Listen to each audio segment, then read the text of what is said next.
Em Capernaum, cidade que se espelhava no legendário lago de Tiberíades, vivia, nos tempos em que o carpinteiro de Nazaré percorria a Palestina fazendo prodígios e milagres, um casal não muito idoso, mas que se aproximava da quadra outonal da vida, próximo aos 40 anos. Este casal era feliz. Tinha um filho, Estevão, todo amor, obediência e bondade. Estas três criaturas felizes viviam num pequeno rancho entre murtas e oliveiras. O pai de Estevão era pescador, conhecia o segredo profundo das águas daquele lago e sabia quando a bonança ou a tempestade havia de sobrevir àquela superfície líquida. E amava o seu mar, o mar da Galileia, aquele doce mar que o tinha visto nascer, crescer, em cujas ondas havia lutado tanto e de cujas águas havia arrancado durante anos o sustento da sua vida e da sua pequena família. Estevão seguiu o ofício do pai. A água tinha para ele atrativos mil. Gostava das mudanças bruscas.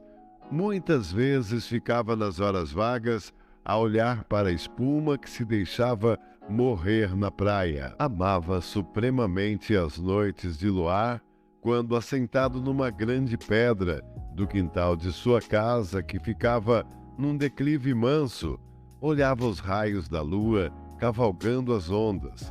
O rumor das águas era uma música suave aos seus ouvidos e lembrava-lhes as poesias sacras do salmista. Os céus manifestam a glória de Deus e o firmamento anuncia a obra das suas mãos. Um dia faz declaração a outro dia, e uma noite mostra sabedoria a outra noite. Sem linguagem, sem fala, ouvem-se as vozes em toda a extensão da terra, e as suas palavras até os fins do mundo. De sua mãe, piedosa e gentil, Estevão havia aprendido a amar todas as coisas belas. Na pequenina casa, nos umbrais das portas e nas paredes, liam-se em versículos dos antigos profetas.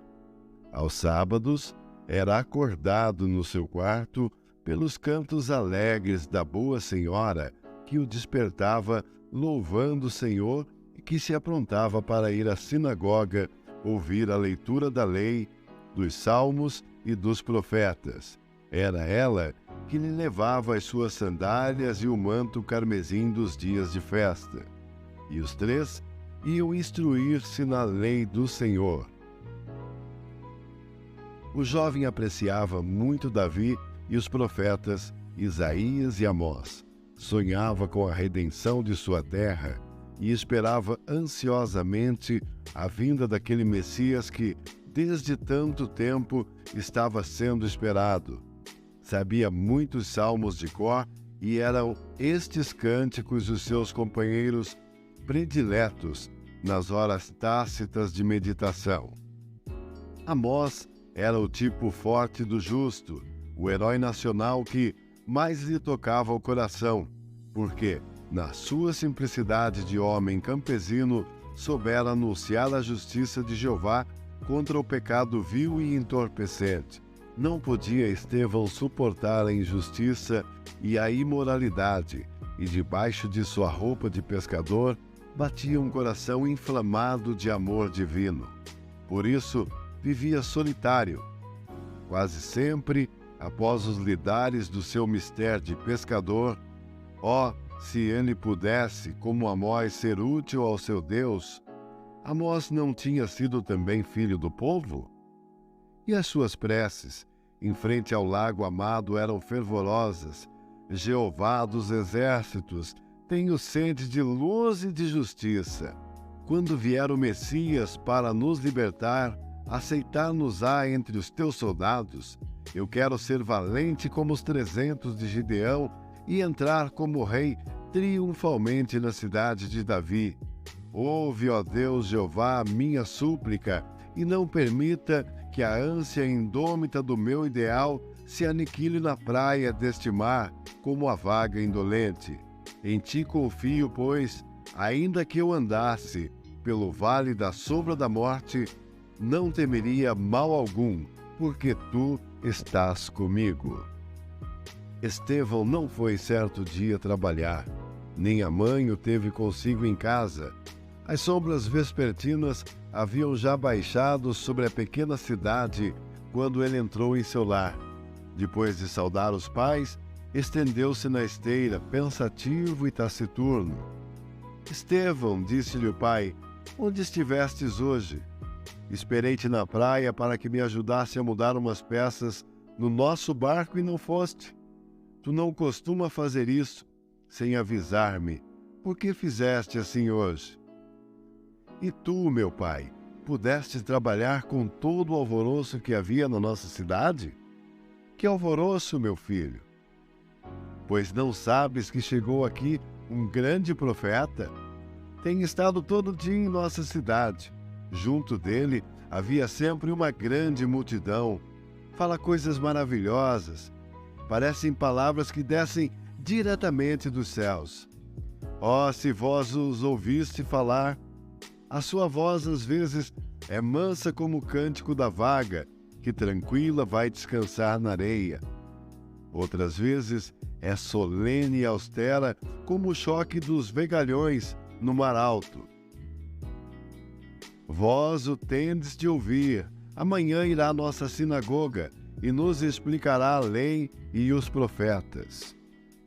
Certamente foi por isso que havia tão poucos pescadores hoje na nossa praia. Mas de onde vem este homem? Qual é o seu nome? Não sei. Indaguei aqui e acolá, mas não conseguia saber coisa alguma. Mas o que sei é que ele fala como quem tem autoridade. No dia seguinte, ainda o sol não se havia feito ver e Estevão já estava de pé, meditando nas palavras que ouvia na véspera na praça do mercado, proferidas pelo forasteiro.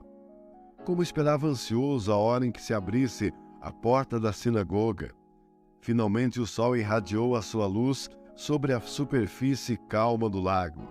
Estevão saiu para o quintal e debaixo das oliveiras fez a sua oração matinal. Senhor Jeová, quão bem eu me sinto na tua presença. Como te posso agradecer todos os bens da vida? Que te posso dizer, Senhor? A ti que criaste este sol fecundo e esta terra maravilhosa. Só com o poder da tua vontade e da tua palavra? Oh, eu sinto dentro de mim uma grande força que me impele a grandes feitos.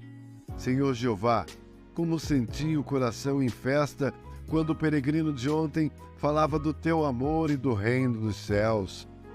Que posso eu fazer para ti?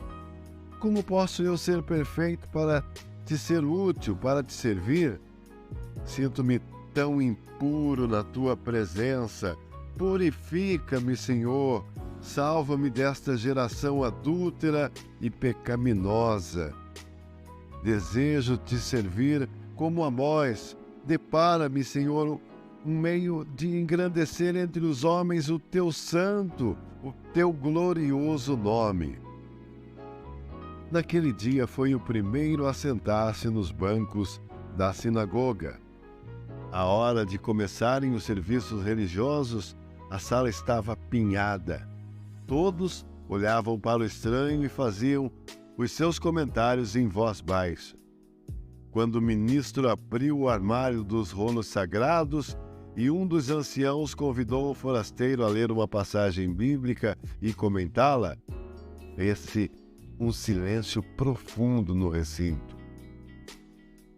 O desconhecido, abrindo passagem entre o povo, chegou perto da caixa que continha os escritos proféticos e, tirando o rolo, começou a ler: O Espírito do Senhor é sobre mim, pois que me ungiu para evangelizar os pobres, enviou-me a curar os quebrantados de coração, a apregoar a liberdade aos cativos e dar vista aos cegos, a pôr em liberdade os oprimidos, a anunciar o ano aceitável do Senhor.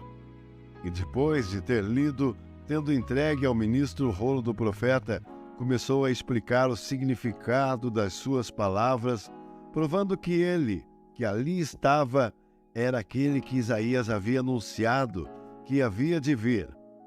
Todos estavam de olhos arregalados, e no fim do discurso inflamado e inflamador, formaram-se aqui e acolá grupos que discutiam a respeito do estranho. Seria ele mesmo o Messias? Mas que sinais dava ele para provar que realmente o era? De onde vinha? De quem seria filho? Eis que repentinamente passou de boca em boca a notícia de que o forasteiro era de Nazaré, era filho de um tal José carpinteiro. Muitos então, levantando os ombros e meneando as suas cabeças, saíam descrentes, murmurando entre os dentes: anátema, louco, louco, pode vir coisa alguma boa de Nazaré? Estevão, porém, empurrando à direita e à esquerda, conseguiu aproximar-se do forasteiro e tocou na fímbria do seu manto.